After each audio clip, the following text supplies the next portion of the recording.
আসসালামু আলাইকুম, ভাইয়া ডাকছেন? ডাকছি।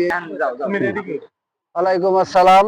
ভালো আছেন? হ্যাঁ, আলহামদুলিল্লাহ। ভালো আছো তোমরা? আলহামদুলিল্লাহ। তোমরা তো জানো যে সামনে ইলেকশন আসছে। জি জি জি এই ইলেকশনে আমি ক্যান্ডিডেট হয়ে দাঁড়াইতেছি চেয়ারম্যান পদে, তোমরা জানো। অবশ্যই অবশ্যই। তো আমার তো চিন্তা ভাবনা যে তোমাদের নিয়ে একটু বের হওয়া এবং সবার সাথে দেখা করা। তোমরা যদি না থাকো পাশে তাহলে হয়? না তোমরা না ঠিক আছে। তোমরা তো চেনো না, আমার তো পরিচয় তোমার দাদা থেকে, তোমার দাদা তালো এরা সবাই চেনে এবং জি। এদের সাথে আমার সম্পর্ক জি, খুব গুড সম্পর্ক জি ছিল। অবশ্যই। তো তোমরা যদি এখন পাশে না থাকো তাহলে আমি কি চলতে পারি তোমাদের ছাড়া? এবং জি ইলেকশনে যদি আমি ইনশাল্লাহ তোমাদের দোয়ায় তোমাদের কে নিয়া যদি জিততে পারি বা হইতে পারি, তাহলে তোমাদের কোনো কিছুতে আর কষ্ট করতে হবে না। আমি তোমাদের সবার পাশে দাঁড়াবো, ইনশাল্লাহ তোমরা সবাই দোয়া ইনশাআল্লাহ করবে। ইনশাআল্লাহ।